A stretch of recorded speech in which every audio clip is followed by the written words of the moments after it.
1절에서 7절까지의 말씀입니다. 사도행전 19장 1절에서 7절까지의 말씀, 신약성경 220면에 있습니다.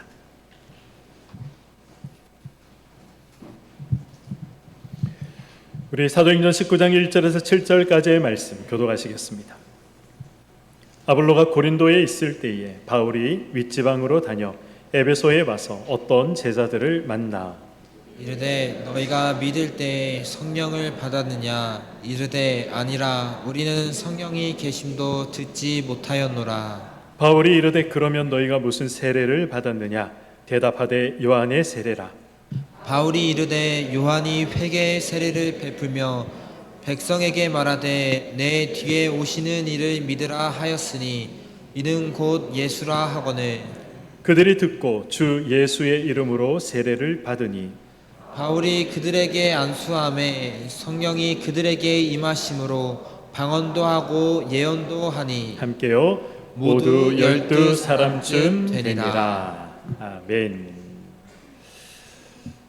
코로나가 한창일 때 교회마다 참 많은 고민들이 있었죠. 예배를 어떻게 드려야 할까부터 시작해서 특별히 이제 고민을 했던 것은 성찬을 어떻게 진행해야 할까, 세례를 어떻게 베풀어야 할까, 이러한 부분들이 참 고민이었습니다.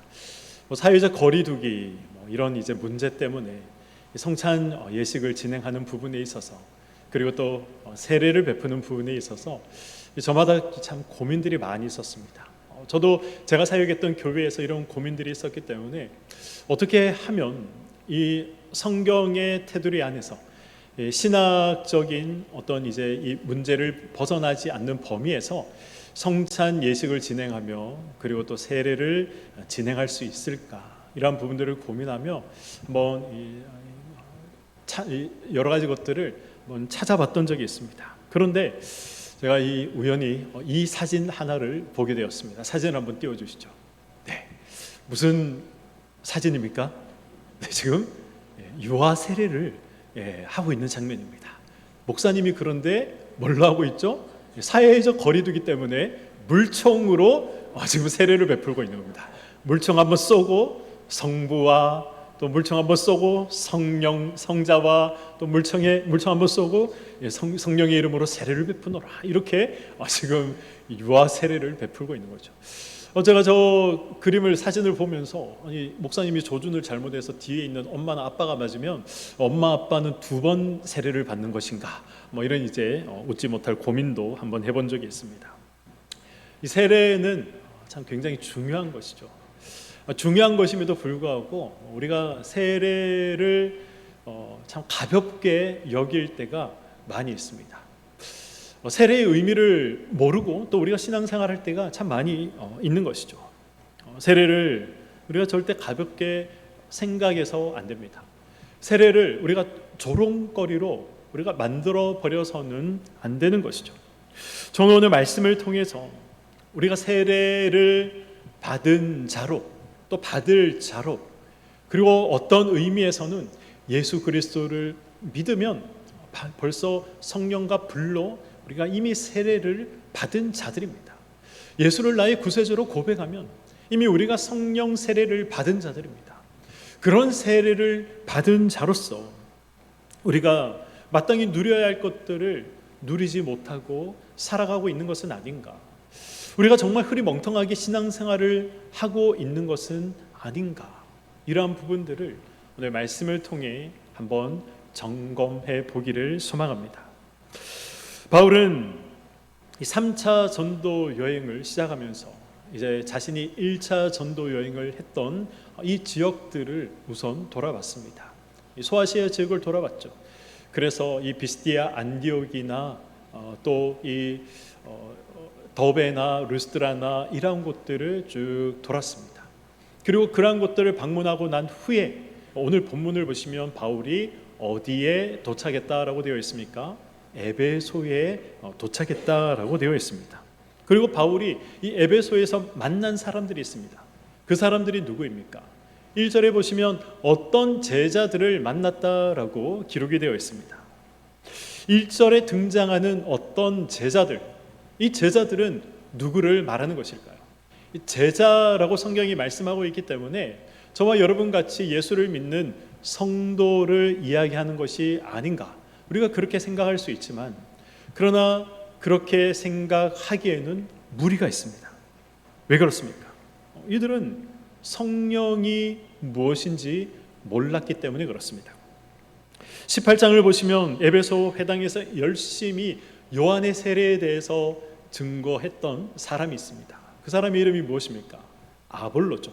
우리가 2주 전에 함께 살펴봤던 아볼로였습니다. 이 바울이 만났던 어떤 제자들은 바로 이 성령이 누구인지 알지 못해서 가르치지 못했던 이 아볼로의 제자였던 것이죠. 그래서 이들 역시 성령이 누구인지 알지 못했습니다. 그래서 이들 역시 요한의 세례만 알고 있었습니다. 바울은 이들을 향해서 성령을 받았느냐라고 질문합니다. 그런데 이들이 어떻게 대답합니까? 우리는 성령이 무엇인지, 성령이 누구인지 도무지 알지 못합니다라고 대답을 하죠. 이 제자들, 바울이 이 에베소에서 만났던 이들의 대답을 듣고 또 무슨 이야기를 합니까? 그렇다면 너희들은 어떤 세례를 받았느냐 이야기를 하자, 이 요한의 세례를 받았다라고 대답을 합니다. 요한의 세례를 받았다. 요한의 세례가 무엇입니까? 그리고 이 요한의 세례와 반대되는 의미로 지금 등장하고 있는 예수의 세례는 또 무엇입니까? 예수의 세례가 어떤 세례이기에 오늘 본문 5절 이하를 보시면 이 예수의 이름으로 바울이 세례를 베푸니 그들에게 성령이 임하게 된 것입니까? 저와 여러분은 하나님께서 우리에게 기쁨을 주셨다, 이 사실을 우리는 알고 있고 또 믿고 있는 자들입니다. 그러나 아무 기쁨 없이, 아무 즐거움 없이 우리가 신앙생활하며 또 일상의 삶을 살아갈 때가 참 얼마나 많이 있습니까? 하나님의 자녀다, 왕같은 제사장이다, 이 사실을 모르는 사람이 누가 있습니까? 오늘 예배를 드리는 우리는 우리가 하나님의 자녀라는 사실, 우리가 왕같은 제사장이라는 사실을 잘 알고 있습니다. 그러나 하나님의 자녀로서, 왕같은 제사장으로서 삶을 누리지 못하며 혹시 살아가고 있지는 않습니까? 낙심과 좌절에서 벗어나지 못해서, 그래서 슬픔 속에서 자포자기하며 살아가는 분들은 혹시 계시지 않습니까?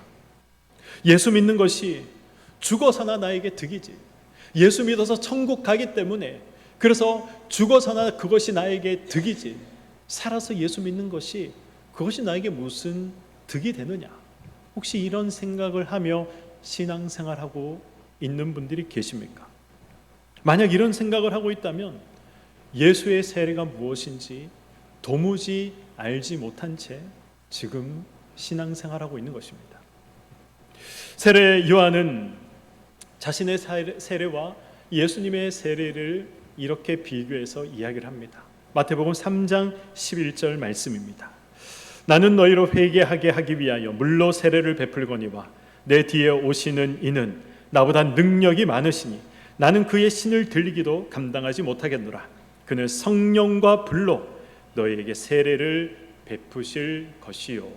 아멘. 세례 요한은 이 자신의 세례는 물세례다라고 이야기를 하고 있습니다. 그러나 예수의 세례는 바로 이 성령과 불로 받는 세례다라고 이야기를 하고 있는 것이죠. 물이 무엇입니까? 물은 우리의 몸을 깨끗하게 하는 것이죠. 그러나 또 한편으로는 이 물이 상징하는 것은 죽음을 상징하는 것이기도 합니다. 이스라엘 백성들이 출애굽할 때 그들이 제일 먼저 만나게 되는 어려움이 무엇입니까? 가장 먼저 만나게 되는 어려움이 무엇이었습니까? 홍해였죠. 홍해 바다를 그들이 만나게 됩니다. 지금 뒤에서는 이 애굽의 군사들, 이집트의 군사들이 쫓아오고 있었습니다. 이제 칼에 찔려 죽거나 바다에 빠져 죽거나 둘 중 하나밖에 없었습니다. 그런데 하나님께서 어떻게 합니까? 홍해를 가르셔서 그들을 물 가운데, 죽음 가운데 건져 내신 것입니다. 하나님의 은혜로 이스라엘 백성들이 살 수 있었던 것이죠. 요한이 요단강에서 세례를 베풀었습니다. 요한이 요단강에서 세례를 베풀었을 때 어떤 방식으로 세례를 베풀었습니까? 요단강에 사람들이 들어가서 이 요한이 그 사람의 머리를 잡고 이 요단 강물 안에 집어넣었다가 그를 다시 꺼내었습니다. 무슨 의미입니까? 너는 죽었다가 다시 살아났다라는 의미가 있는 것이죠. 이 죄 씻음을 받았다는 것입니다. 그러나 이 모든 것은 요한 자신이, 요한 스스로가 말한 것처럼 예수 그리스도의 길을 준비하고 예비하는 그런 예비적인 행동들이었습니다. 그런 세례였던 것이죠. 세례 요한을 한번 떠올려 보시길 바랍니다. 세례 요한에 대해서 성경이 말씀하고 있는 그 내용들을 한번 떠올리시면서 요한의 모습을 한번 그려보시기 바랍니다. 요한은 광야에서 살았습니다.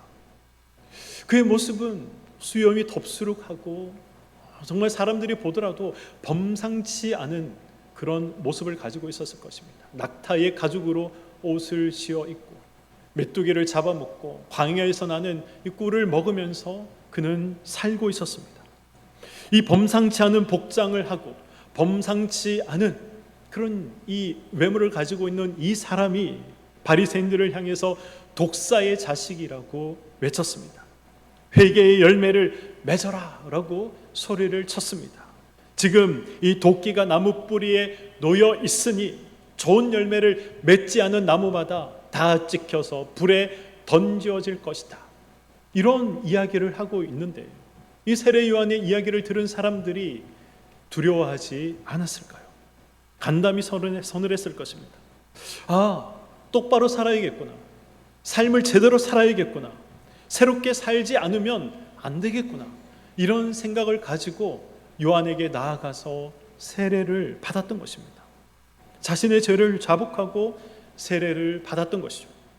이것이 바로 마태복음 3장에 기록되어 있는 요한의 세례, 바로 물세례의 내용인 것입니다. 물세례가 어떤 기능을 하고 있습니까? 나에게 예수가 필요하다. 나는 구원이 필요하다. 지금 이 사실을 말하고 있는 것입니다.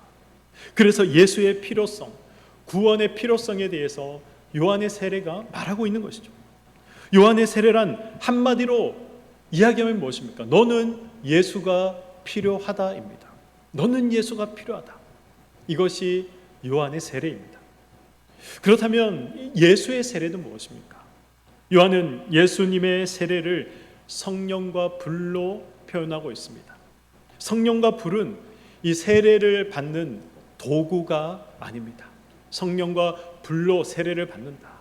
뭔가 성령과 불을 하나님께서 도구로 사용하셔서 나를 이 세례 주신다. 우리가 생각할 수 있지만 그런 의미가 아닙니다. 요한의 세례가 이 물속에 깊이 들어갔다가 잠겼다가 나오는 것처럼 바로 우리가 이 불과 성령 안에 깊이 들어간다.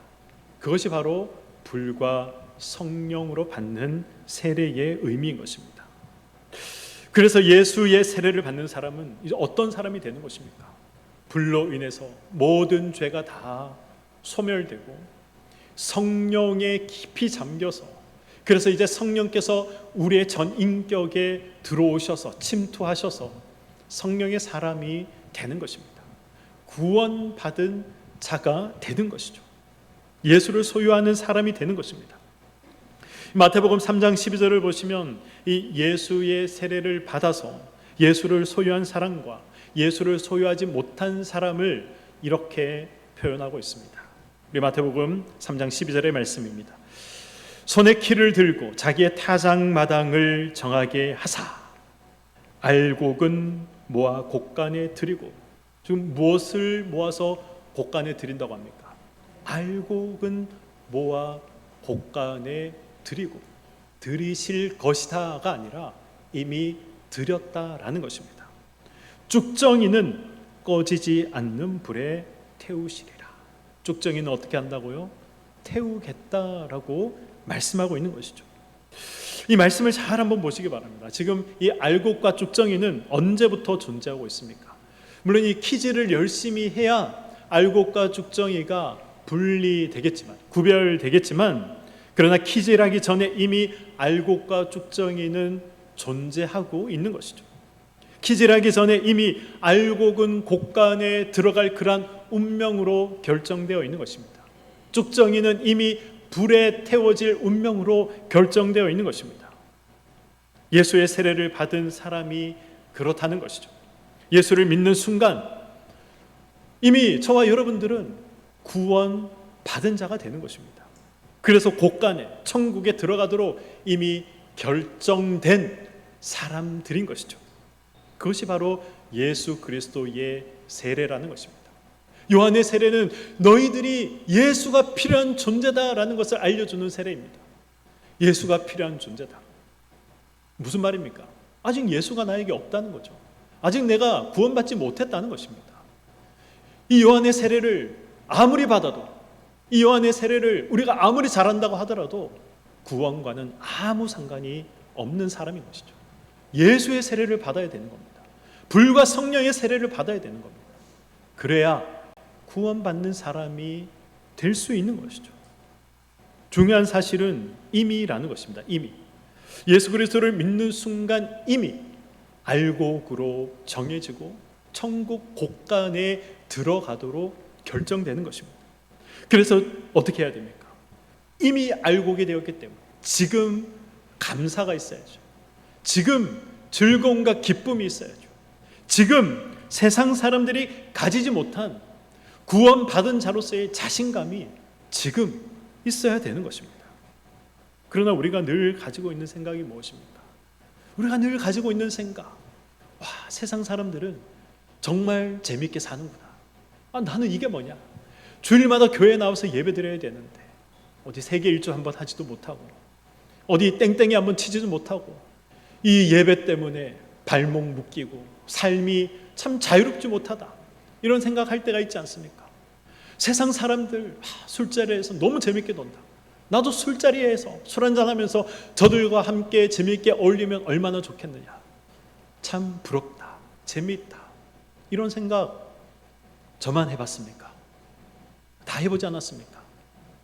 우리가 세상 사람들의 삶을 보면서 그런 생각 우리가 하며 살아갑니다. 예수를 믿지 않는 자들, 예수의 세례를 받지 않은 자들, 그런 자들이 결단코 누릴 수 없는 풍성한 기쁨과 은혜, 하나님께서 특별히 믿는 자들에게만 허락하신 그러한 은혜가 있음에도 불구하고 우리가 그러한 은혜들을 우리가 누리지 못하고 살아가고 있다는 것이죠.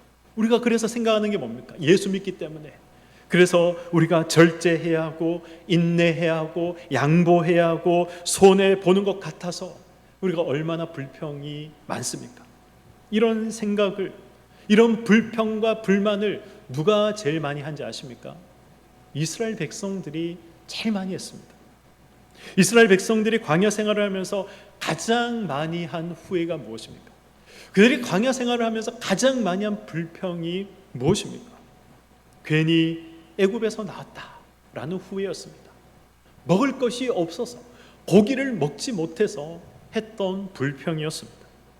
애굽에 있을 때는 생선도 먹고 오이도 먹고 수박도 먹고 부추도 먹고 파도 먹고 마늘도 먹었는데 광야에서 이게 뭐냐? 허구한 날 만나만 먹으니 우리가 약골이 될 수밖에 없는 것 아니냐. 민수기 11장을 보시면 그들의 불평이 이것이었습니다. 애굽의 삶을 그리워했던 것이죠. 애굽으로 돌아가고 싶다. 애굽의 삶을 그리워하면서 불평하고 후회했던 것입니다. 이스라엘이 출애굽할 때 어떤 일이 있었습니까? 애굽의 모든 장자들이 죽는 그러한 저주와 심판이 있었습니다. 사람이 낳은 이 자녀들뿐만 아니라 가축의 첫 새끼까지, 초태생까지 다 죽임을 당했습니다. 그러나 이스라엘은 이 어린 양의 피로 사망의 저주를 면할 수 있었습니다. 이것을 하나님께서 기념하도록 하시기 위해서 만든 것이 무엇입니까? 이것이 유월절 아니겠습니까? 앞에서 홍해가 나타나고 뒤에서 애굽의 군대가 추격해 왔을 때 제가 앞에서 말씀드린 것처럼 이제 칼에 찔려 죽거나 바다에 빠져 죽거나 둘 중에 하나밖에 없었습니다. 그러나 하나님이 바다를 갈라 그들을 구원해 내셨습니다. 그럼에도 이스라엘은 애굽이 좋았다. 그럼에도 이스라엘은 애굽으로 돌아가자. 그렇게 이야기했던 것입니다. 바꿔 말하면 무슨 뜻입니까? 구원받은 것이 후회된다. 지금 이 말을 하고 있는 것입니다. 우리가 예수 믿기 이전의 삶이 더 좋았다라고 생각하는 이유, 세상 사람들의 삶을 보면서 우리가 부러워하는 이유, 그래서 세상을 향해서 우리가 매 순간마다 곁눈질하고 시선을 돌리며 마음을 빼앗기는 이유, 그 이유가 무엇입니까? 저와 여러분의 삶이 광야 같기 때문에 그렇습니다. 하나님이 허락하신 약속을 보지 못하기 때문에 그런 것이죠. 그래서 예수를 믿어도 기쁨이 없는 겁니다. 예수를 믿어도 즐거움이 없는 겁니다. 애굽에서 가나안까지는 20일, 아무리 오래 걸려도 40일이면 충분히 갈 수 있는 거리였습니다. 그런데 이스라엘 백성들은 40년이 걸린 것이죠. 이스라엘은 알곡이었습니다. 이 천국 곳간에 들어갈 자들이었습니다. 그런데 꺼지지 않을 불에 태워질 쭉정이들을 보면서 아이고 부럽다, 돌아가고 싶다 이야기하며 후회하며 불평했던 것이죠. 하나님은 이스라엘을 그런 상태로 도저히 두실 수가 없었습니다.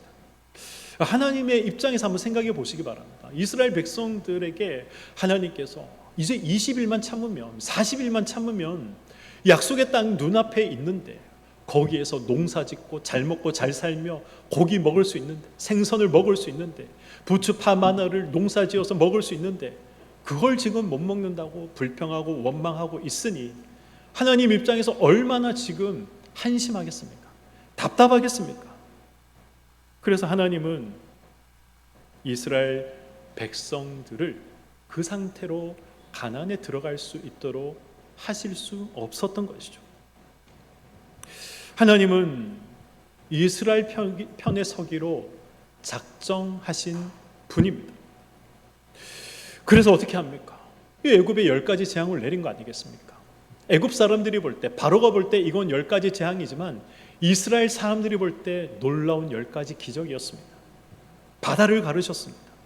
그들의 구원자가 되기로 하나님께서 작정하셨습니다.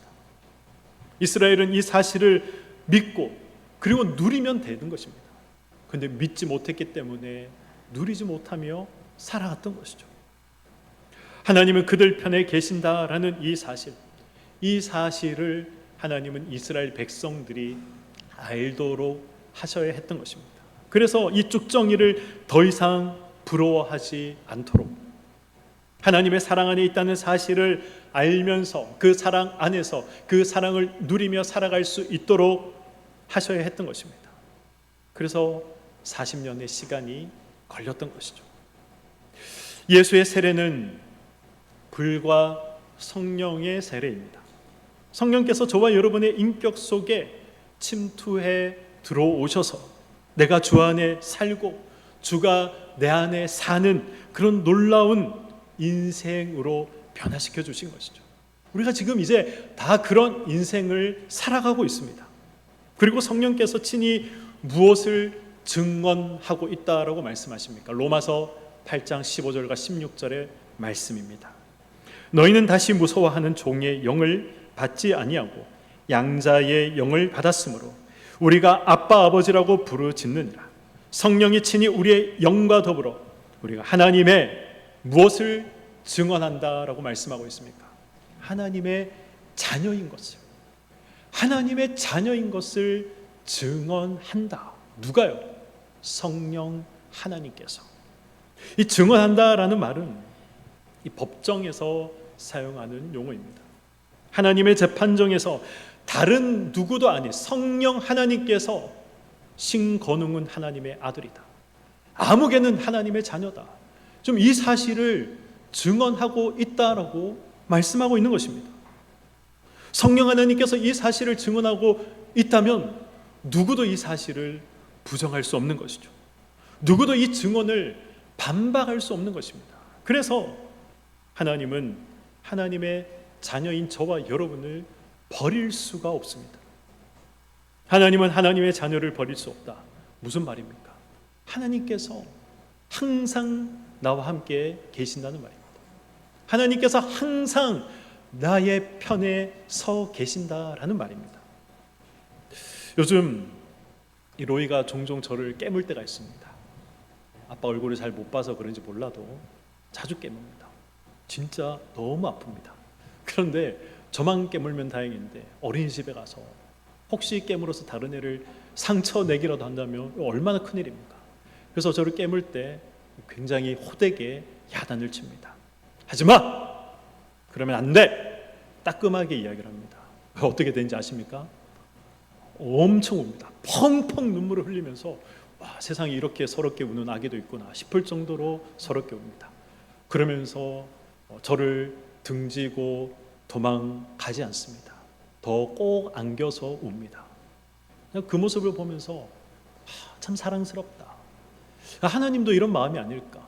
우리 하나님께 징계를 받아서 우리가 설령 하나님으로부터 그래서 어려움을 당하고 아픔을 당하더라도, 그래서 하나님을 떠나지 않고 더 하나님을 붙잡고 하나님 품 안에 들어가서 운다면 하나님이 얼마나 사랑스럽게 보실까.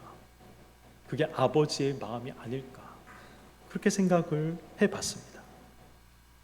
우리가 죄를 범하고 그래서 우리가 징계를 받을 때도 있습니다. 우리가 징계 받는다고 해서 우리가 하나님의 자녀가 아닌 것이 아니죠. 자녀이기 때문에 하나님이 징계를 주시는 것입니다. 자녀답지 못했기 때문에 하나님께서 꾸중하시는 것이죠. 그래서 어떻게 합니까? 하나님 잘못했습니다, 용서해 주십시오.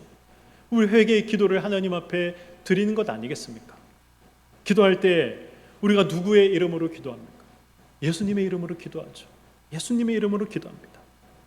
예수님의 이름으로 기도한다라는 의미가 무엇입니까? 몇 가지 중요한 의미들이 있지만 가장 중요한 의미, 하나님의 아들이신 성자 예수님과 나를 동등하게 하나님께서 생각하신다는 것입니다. 나를 하나님의 자녀로 여기시기 때문에 나의 기도를 하나님의 독생자 아들이신 성자 예수님과 동일하게 나를 생각하시고 나의 기도를 듣고 계시고 받아주신다는 것입니다. 그것이 예수님의 이름으로 기도드립니다 라는 말 속에 포함되어 있는 의미인 것이죠. 놀라운 사실입니다. 정말 놀라운 사실입니다. 오늘 말씀을 맺도록 하겠습니다. 우리의 신앙이 요한의 세례에 머물러 있어서는 안 됩니다. 구원이 필요하다, 이대로 살아서는 안 된다. 우리는 이제 그 수준을 넘어선 존재입니다. 구원받은 존재이죠. 예수의 자녀들입니다. 하나님의 자녀들입니다. 더 이상 구원이 우리가 필요하다라고 생각할 필요가 없는 존재가 되었습니다. 구원을 받은 자로 그래서 우리가 살아가고 있지 않습니까? 하나님의 자녀로 우리가 살아가고 있지 않습니까? 신앙에 실수가 있고 혹시 신앙에 실패가 있으십니까? 하나님께 안기시기 바랍니다. 그것이 최고의 신앙입니다. 신앙의 실수와 실패가 그것 때문에 우리의 신분과 지위가 흔들리지 않습니다. 우리가 신앙에 실수하고 실패해서 하나님의 자녀라는 이 신분, 이 지위가 흔들리는 것이 아닙니다. 우리가 그것 때문에 우리가 마땅히 하나님의 자녀로서 누려야 할 특권들이 사라지는 것이 아닙니다. 여전히 그 지위와 신분과 특권은 나에게 있는 것입니다. 이 지위와 신분과 특권이 얼마나 견고한가. 로마서 8장 38절과 39절은 이렇게 말씀합니다. 우리 함께 한 목소리로 읽어보도록 하겠습니다. 시작. 내가 확신하노니 사망이나 생명이나 천사들이나 권세자들이나 현재일이나 장래일이나 능력이나 높음이나 깊음이나 다른 어떤 피조물이라도 우리를 우리 주 그리스도 예수 안에 있는 하나님의 사랑에서 끊을 수 없으리라. 아멘. 이 모든 사실을 우리가 알고 있지 않습니까? 우리가 이 모든 사실을 알고 있지만, 그러나 알고 있음에도 잘 되지 않습니까? 이런 삶을 살기가 어려우십니까? 그래서 혹시 신앙의 갈등과 싸움을 하며 살아가고 계십니까? 하나님께 요구하시기 바랍니다. 하나님이 아버지신데 무엇인들 우리가 요구하지 못하겠습니까? 하나님께 우리가 도와달라고 얼마든지 이야기하고 얼마든지 요구할 수 있습니다. 하나님을 향한 믿음이 부족하십니까? 이 귀신 들린 아이가 이 예수님 앞에 무슨 이야기를 합니까? 이 귀신 들린 아이의 아버지, 주여 나의 믿음 없음을 도와주옵소서 라고 하지 않습니까? 우리가 믿음이 없으면, 하나님 저 믿음이 없습니다, 주님 제가 믿음이 약합니다, 주님 아시니 도와주십시오. 저도 좋은 믿음 가지고 싶습니다. 저도 큰 믿음 가지고 싶습니다. 그런데 지금 제 믿음이 그렇지 않습니다. 약합니다. 믿음이 보잘것없습니다. 그러니 하나님이 아버지신데 저에게 그런 믿음 좀 주십시오. 요구할 수 있습니다. 당당히 요구할 수 있습니다. 천국에 가야만 우리가 하나님의 자녀로서의 신분과 지위를 누릴 수 있는 것이 아닙니다. 천국에 가야만 하나님의 자녀로서 누릴 수 있는 특권을 누릴 수 있는 것이 아닙니다. 우리가 이 땅에서 이미 하나님의 자녀가 되었는데 이 땅에서도 누릴 수 있습니다. 이 땅에서도 하나님의 자녀로서의 신분과 지위와 특권을 누리며 얼마든지 살아갈 수 있습니다. 그래서 얼마든지 하나님 앞에 요구하십시오. 하나님 앞에 지은 죄가 있습니까? 어림직한 그러한 부분들이 있습니까? 하나님 앞에 당당히 나아가서 품에 안기시며 우십시오. 하나님 잘못했습니다. 이런 죄가 있습니다. 용서해 주십시오. 당당하게 뻔뻔하게 나가십시오. 하나님은 하나님 품에 안겨 우는 하나님의 자녀들을 사랑스럽게 보십니다. 하나님께서 저와 여러분을 외면하지 않으십니다. 버리지 않으십니다. 하나님은 하나님 자녀 편에 서 계신 분이십니다. 사랑하는 성도 여러분, 당당하시길 바랍니다. 뻔뻔하시길 바랍니다. 하나님 품에 안겨 하나님께 요구하시기 바랍니다. 그래서 마땅히 이 땅에서도 우리가 누려야 할 하나님의 자녀로서의 지위와 신분과 특권을 맛보고 경험하며 살아가시는 저와 여러분의 삶이 되시기를 주님의 이름으로 간절히 축원드립니다. 아멘.